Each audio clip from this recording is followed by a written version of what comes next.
Well, thanks for coming. We didn't mean you to waiting all this time for the however long it seems like it's been a long time. I'm gonna have a little bit of an opening statement, a little bit of a recap of the season, and then get into any questions that you have. I want to first off speak about Brendan. Obviously, there's been change here over the course of the last few days, and it's been a difficult few days. I think Brendan's the person that brought me in here, and I really enjoyed my time with Brendan. We had a strong working relationship that grew into a real strong friendship. Enjoyed our chats. Enjoyed all the interaction that I had with him. And from my view, Brendan did a lot of good things here. He did a lot of good things with the Toronto Maple Leafs. I think he built a real solid foundation. And I want to wish him, Catherine, and his family all the very best. He's a good man. I wish him well. There'll be a next challenge for him, wherever he chooses that to be. And it's a friendship that I'll maintain moving forward. So I just wanted to mention that off the top. I just wanted to quickly kind of go through and give you a little bit of a recap from my eyes. The start at the end, and I'll get to there, but we fell short of where we wanted to be, and we fell short of where I thought we could be. Really this season started, if you look at it back to last summer, we made a change and brought in Craig, and really the thought process behind that before bringing in the coach was I felt there was a style of play that we needed to get to. It's a style of play that I feel gives you the best chance to have success. We're seeing it, we see it. We saw it last night, we're seeing it in the playoffs, we see it prevalent in our division. It's a direct style.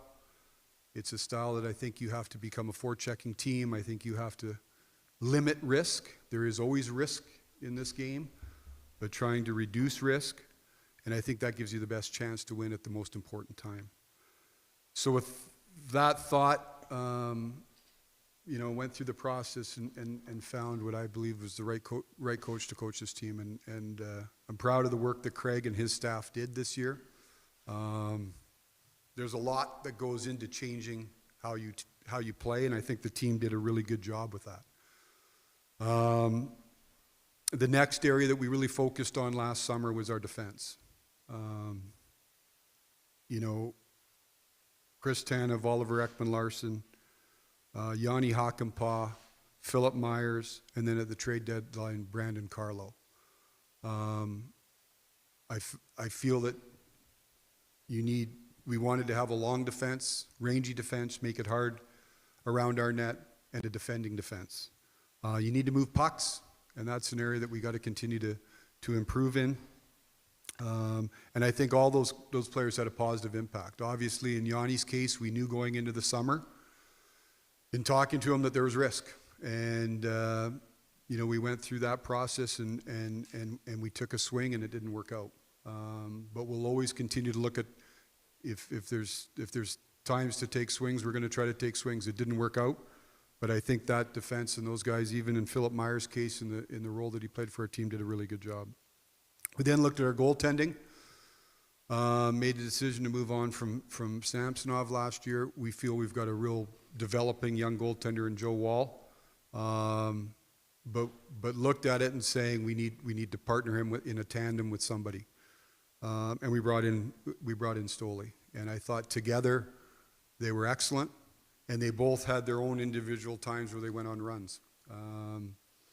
Both at certain points. Obviously, Anthony had the injury a couple of months, 2.5 months or so that he was out, and Joe carried the mail for us. So I thought that was a positive for us. There was a good partnership.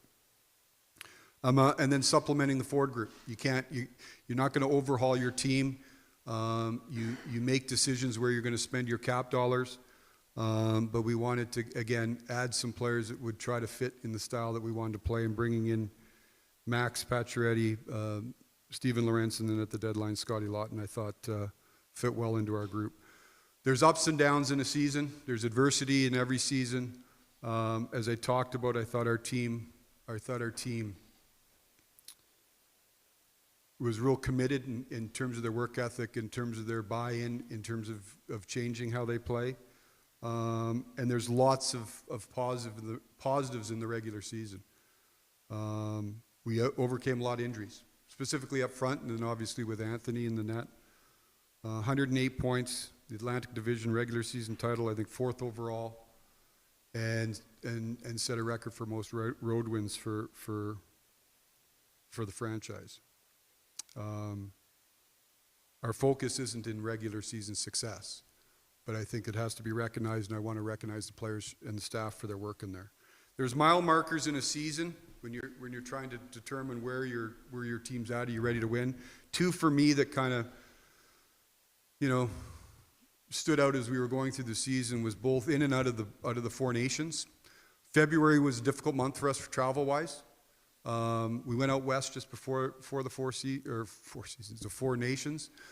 Did I say Four Seasons? I meant Four Nations. The Four Nations, and then coming out of the Four Nations, we had a home game against Carolina. We're back on the road, and in both cases, going in, coming out, I liked where our team was at. And then down the stretch, 13-2-1 down the stretch, I thought we were prepared. We had prepared ourselves to go into the playoffs. The playoffs. I always look at 3 things in the playoffs. The most important thing in the playoffs is critical moments. And we can sit here and debate, and we'll arm wrestle over where you think critical moments are in series, but I think it's starting of series. It's tough to chase a series, so the start of a series, critical games within a series, and then closing out games or closing out series, finishing games. Round 1, we played a real good team in Ottawa. That's a good team. I don't think they got enough credit. They've been building for a while. They've done a really good job there. It was a very good opponent. We had a good start in that series.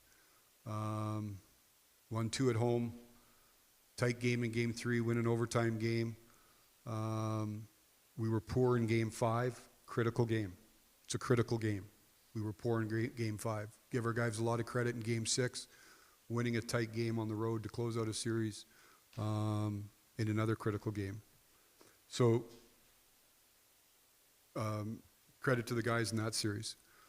The Florida series. And first, I want to give a lot of credit to Florida. I haven't had a chance publicly to say there's a reason why they're the champion. There's a reason why they're going back again for their 3rd crack at it. They've set the bar in our division. They've set the bar in the league, and that's what we aspire to. We come back to those critical moments again. We had a good start. I know we all talk about 5 and 7, and we'll get to that. I don't think, in my mind, I believe a big moment in that series is game 3. You're playing against the Stanley Cup champions. You got a chance to get them on the mat. We're up 2-0. We're up 3-1. Critical moment. We weren't able to close that out. It's not to close out the series, but the 3-0 lead is we know what the odds are and the percentages there if we were to get ourselves in that position. We're still in a series. It's 2-1. You're playing against the champs. Game 5 here. Critical moment. Series is tied. We weren't good enough. We weren't good enough in the moment. We go to game 6. All the credit to the staff, the players. They win a big game 6 on the road, and then we come back for game 7. And that series is going to stay with me for a long time. The way it ended will stay with me for a long time. It would stay with me if it was 2-1 in triple overtime. When you think you have a chance to win and you don't, it stays with you. But as I review this and as it dovetails now into, and I apologize for being long-winded, into how we go forward, I first give a lot of credit to Florida. your opponent and the enemy has a say in things. And if you look at that critical moment in Game 7, I don't care if you're playing in the Stanley Cup playoffs, if you're playing in the whatever sport, you're playing in the Masters, you're in your own business. Champions have the ability to be calm and at their very best when it matters the most. And that is an area that we've got to improve in. I think there has been steps. I know the history. I've been here for 2 years. We lost a Game 7 in Game 1. We lost a Game 7, or in Round 1, lost a Game 7 in Round 2. I know what's happened before as well. But we have to be able to find a way to push through at the most critical moments. And that's the challenge in front of us. Moving forward, we have a good team. We've changed. We've changed a lot in the last 12 months. There will be change moving forward. That's just the nature of the business. No team comes back the same. We have to prepare, and not all change, might I add, is personnel. There'll be changes in personnel. I think we've changed a little bit. I talked about how we play. We've got to continue to change and evolve our mindset, and we've got to find a way to create the team, both between the ears, personnel, to be our very best at the most critical moments. There's some DNA that has to change in our team. That's one thing that I found. If you keep getting to the same result, and that's not to dismiss a lot of the good that happened up into it, when you keep getting the same result, there's some DNA that needs to change. And so that's on me now going forward and our staff. Although we've been done for a little bit, we've just now started, I've talked about the changes that have happened in the organization the last few days. We've now started the planning, and it's early for putting together our team for 25-26. Our schedule going forward right now, we just starting our pro scouting meetings. It's the first time to get together now with our staff and evaluate our team. Moving forward, changes that need to be made. We'll then go to the combine next week. We have the draft coming up, and we'll begin the process for the 25-26 season. And that change that I talk about at these moments, the one thing I do want to add, it's not, as I said, that Game 7 is going to live with me. I really felt there's times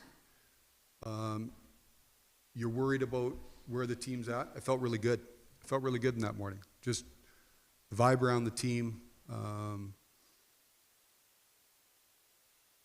then we had the result we had. So that's the challenge that's in front of us. With that, I'll open it up to any questions. Please raise your hands here. We'll start with Jonas and then Pierre.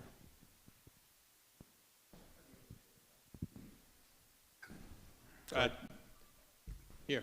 Jonas, sorry. What does it mean to change the DNA of the group, and how do you do that? It's a good question, Jonas. To me,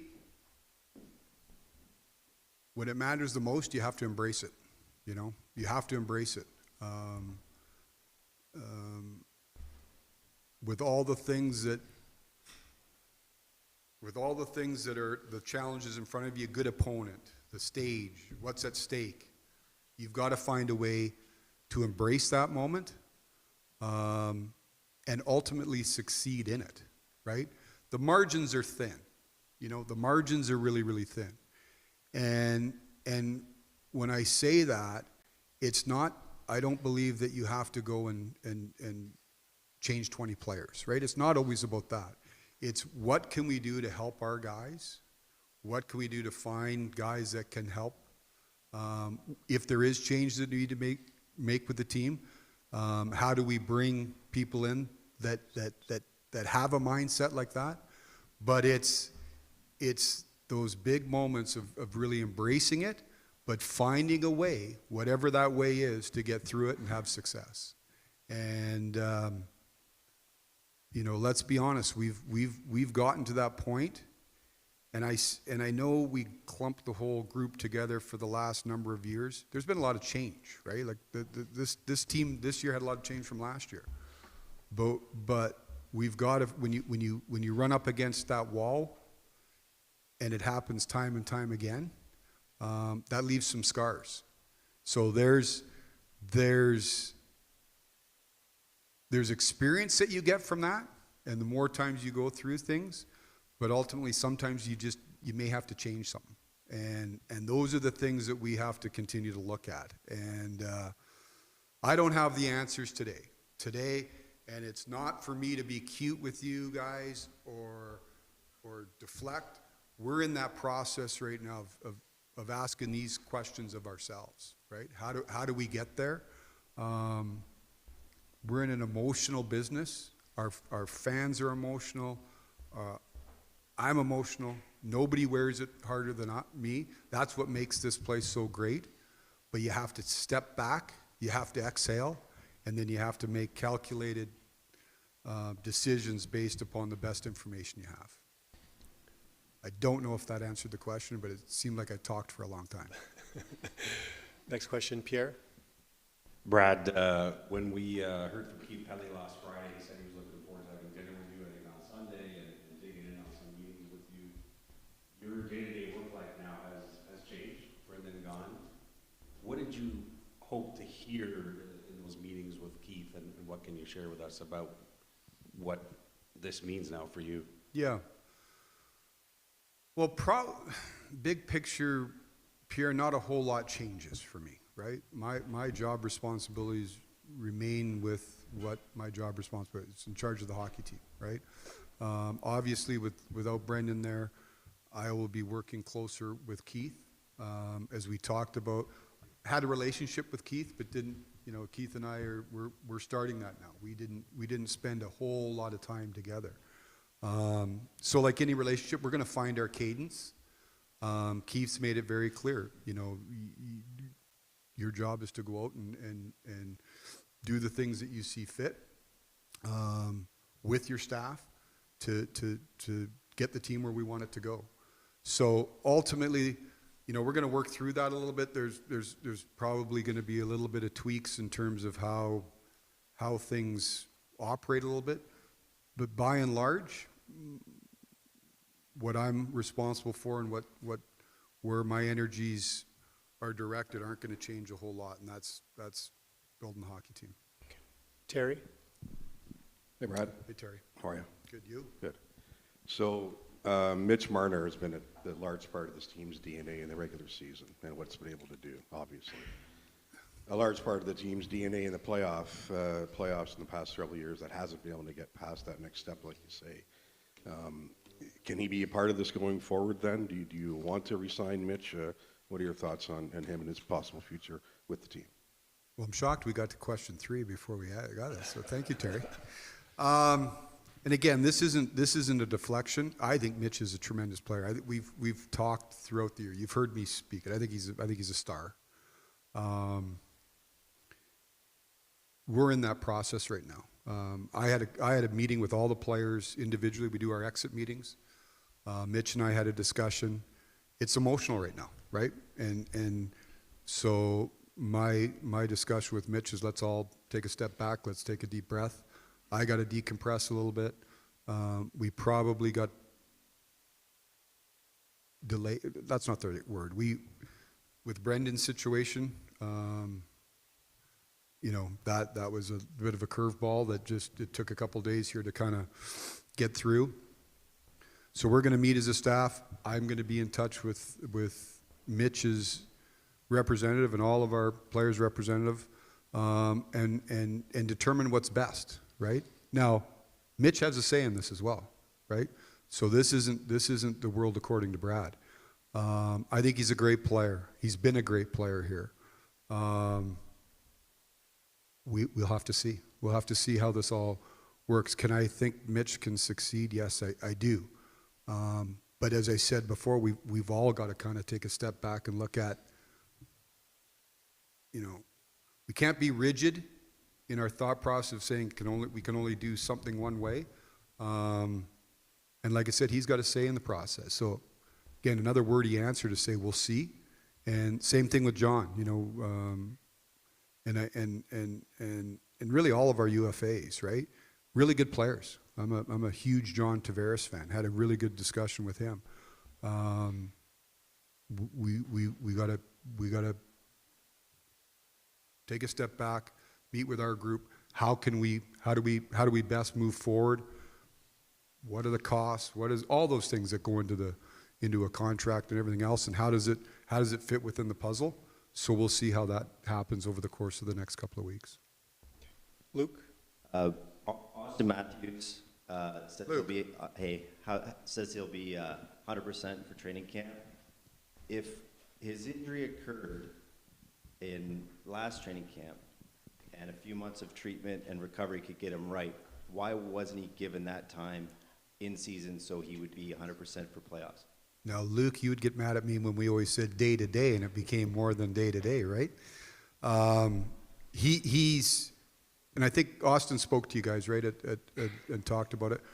First thing I would say with injuries, I'm not a big believer in just going down the list. I do think it's personal for each guy. Some guys, that's just their personal. We have guys playing through things as everybody does. In Austin's case, he injured himself in camp. Now again, we're never going to put a player in a position where it's going to make it worse. He worked through it. Now that's not a case of us saying, Austin, get out there and make it worse. He got time. When we said it was day to day, really believe that. Now, is that 2 days? We'll see how it feels on the third day. In a couple of cases, it progressed. He was able to play through it. When he came back and started playing from times off, it was better. There'd be times it would flare up. He was able to play with it. It's like I said, it wasn't something that we felt by playing he was going to put himself in a really bad position, short or long term. But with anything that's in that you're dealing with, it takes away some stuff. I give Austin all the credit in the world. I thought he had a really good year in terms of his first year of being a captain. And part of that, unless you have something that's happened previously, everybody feels great day one of camp, and then you feel less great every single day from that. So everybody's playing through stuff. We were never going to put him in a position where he's playing through something that became worse and worse and worse. We managed it through the year. But did it have an effect? Certain times it certainly did. But I think even seeing how his game evolved, he found a way to be a really, really important top player. And it's a credit to Austin. I thought he was terrific. Steve? Brad, you mentioned mindset in your speech a little earlier, and I want to go back to Game 7 against Florida for a second, because you come out horribly to start the game, and then you kind of, in the last 10 minutes of the first period, recapture yourselves, so to speak. To start the second period, do you have any explanation as to what happened from that moment to the game then being lost? It seemed like after coming back in the first period, you completely lost yourself after that.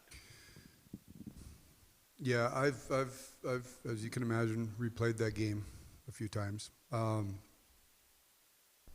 think there was a real. It reminded me of a game I was in. I talked to Shane Doan about it. I don't know what year it was, but we were in Arizona and we played Detroit in Game 7. We had won a Sunday afternoon game, I think it was, or an afternoon game in Detroit in Game 6, came back for Game 7, and you're all fired up for Game 7, and one team looked like they were completely comfortable in the situation, and the other team didn't. I thought we survived. I thought they came out. I know the shot attempts and all that stuff were one-sided. I didn't think we gave up a lot of grade A stuff. We found our footing, killed a penalty, right, at the end of the first period. Well, even before that, I thought from the 10-minute mark on, we were carrying play. We had some grade A chances. We had some breakaways. I thought the turning point there, Steve, was, and this is where I come back to it, was the first goal. I thought when the first goal happened, we almost looked like a team that it was 4-0, right? It's being able to find your footing. It's being able to know, as we talk about all the time, it's like within a series, you park it and you move on to the next one. There was a tension. There was and I'll never question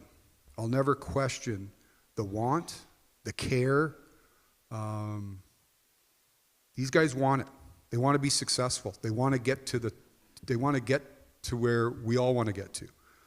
But at that point, it looked like a team that was more comfortable. One team looked more comfortable than the other in the situation. And there's more things that we can talk about, in the nuances of the game, and in terms of our team structure, in terms of position, all that sort of stuff. But from the 10,000-foot view, when it became 1-0, I felt there was a real tightness of our team. There was a real tightness in the moment. And like I said, champions are the calmest at the most critical time. And that's an area that we've got to get through. Dave McCarthy. Hey, Brad. You talked about the ability to perform in critical areas of the series. When you look at Matt Knies' play this year, how would you evaluate his ability to perform in those crucial points in series? And as it relates to his contract, what is the hope that you'll be able to resolve it prior to July 1st? Second part first, Dave. Hopefully I say this all the time. I like to get it done as soon as possible. Usually term and money are the only two issues that come into play on contract negotiations. So listen, I thought Matthew had a tremendous year, right? We're sort of seeing him evolve in front of our eyes. I thought he took a step from being, and it's a big step for a young player to become a really important player, right? Like, you can be a good player and have a role. He became a really important player. Matthew had an injury in Game 6, got hurt in Game 6.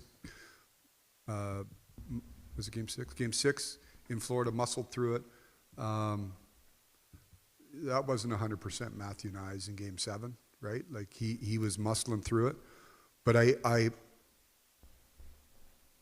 thought he was really good for a guy who hasn't been through that. This is his second full year. I thought he was really good. I look at, he was an impactful player. I think of the breakaway in Game 4. I think it was, they're shorthanded, right? Matthew's a big part of the future moving forward. Chris Johnson. Hey, Brad. Down front. Chris. Mitch has had several chances this year to say he wants to stay in Toronto and has yet to do so, including last week. I'm just wondering if that doesn't change and he walks out the door, how do you ensure that this team doesn't take a step back without him? Good question, right? It's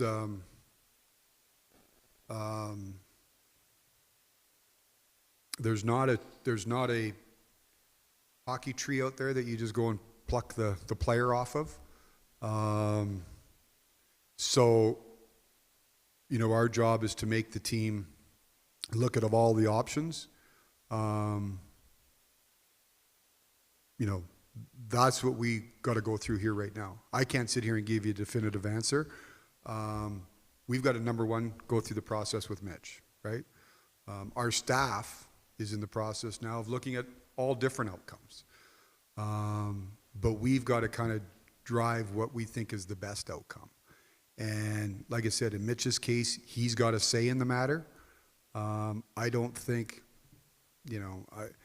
you're not necessarily, if that was the outcome, and we'll see where this goes, I don't think you're just going out and saying, okay, let's go get this player and he replaces Mitch.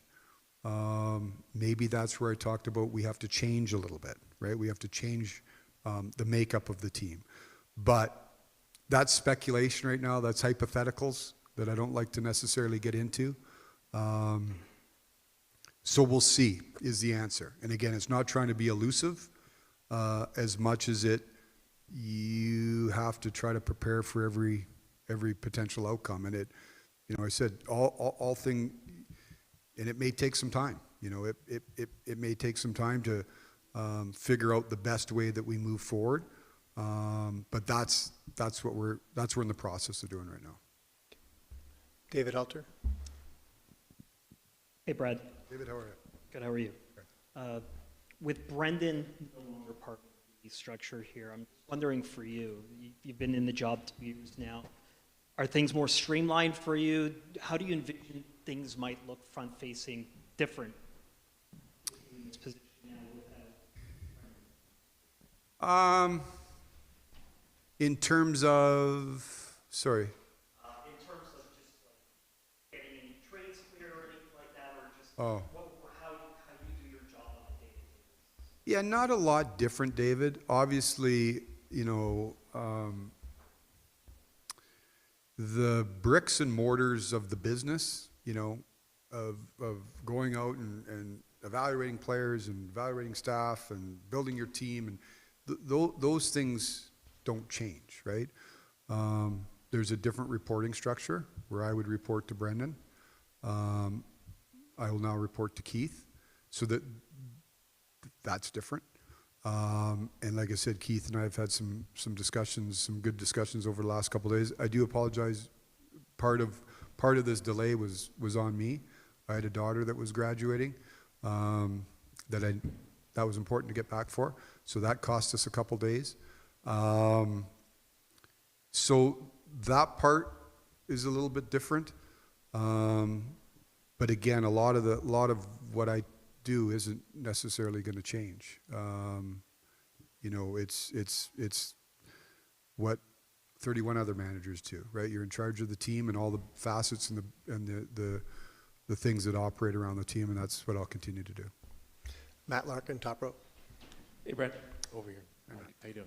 Good. As you said earlier, this team obviously did get much harder to play against on defense, much bigger. At the end of the second round, led the league in blocks as a team. But if you spin that differently, you're blocking a lot of shots because you don't have the puck. And this team was outchanced in every single game it played in the playoffs. If you look at that D-core, I know everyone is re-signed. I think I count up to 7 NHL caliber defensemen signed through next year and beyond. But given the trouble clearing the zone and the tendency to get hemmed in a lot during the postseason, do you anticipate any possible changes personnel to that D-core? Well, two things I'd say, Matt, is you're not wrong. I would say to that is, in terms of changes with we don't know, right? Like we don't know. It's too early. Craig and I are talking a lot now about there's some tweaks that we can make too, right? Like I think in today's game, again, I like the length of our defense. I like the makeup of our defense, but you still got to be able to get up and down the ice, right? I think there's things that we can do in terms of closing quicker and taking away space, and part of how we played will lend itself to, you're giving up some volume. The idea is you're going to give up a little volume. You're going to take away the grade A's, right? What we think is the most dangerous chances, right? Now.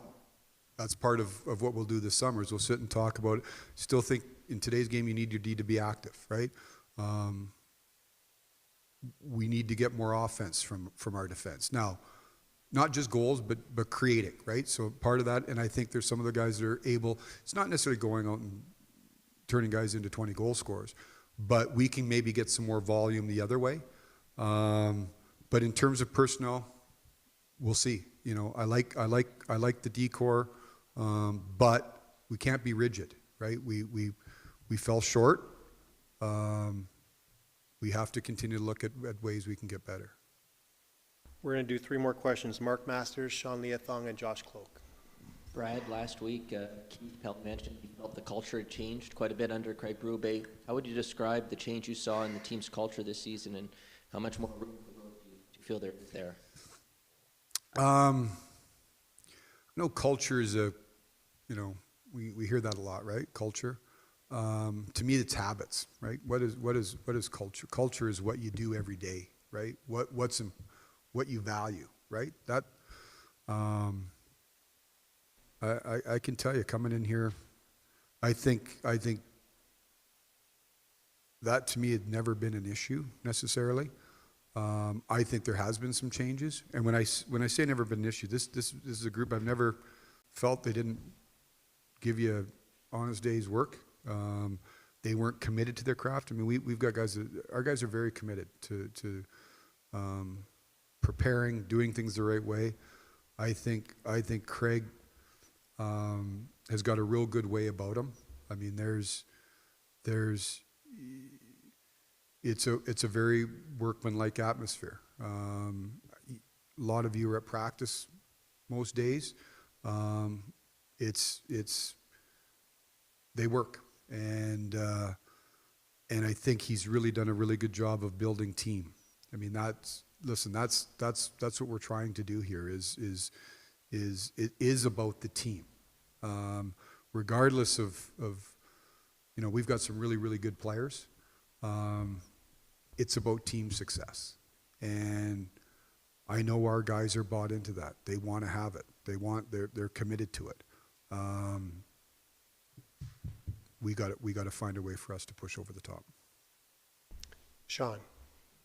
Right over here.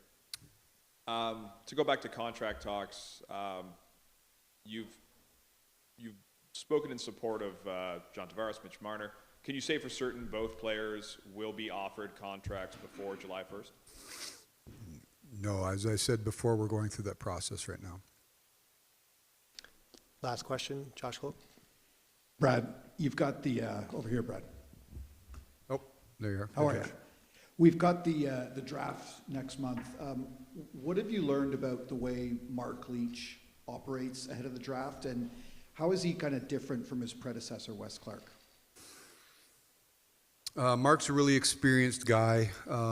I've really enjoyed the year. Now, sometimes I have to give myself a wide berth around Mark because, we'll meet, he'll leave, and then I'll trade one of his draft picks. So that makes him really excited. Very detailed. I don't know if it changes a whole lot, to be honest with you, Josh. Like very. The area scouts, there's a lot of responsibility placed on them. Mark is Mark's very knowledgeable going into, the top level that you get into the top 90. Mark is very knows those players real well, right? And really includes and pushes the area scouts for their involvement and gives them a lot of responsibility as the draft moves on. But I've really enjoyed my time with Leachy. And you look back, he's got a hell of a draft record. And I joke about the pick there, but he puts value on every pick, And I know that sounds like, everybody should, but whether it's a pick in the 4th or a pick in the 7th, or you got whatever you've got, his feeling is there's players to be found at every round, and his history has shown that. Thank you, Brad. Thank you, everybody. Brad will be available for brief scrums off to the side. It's a little tight, I apologize, but thanks, everybody, for coming today. Appreciate it. Thanks, everyone.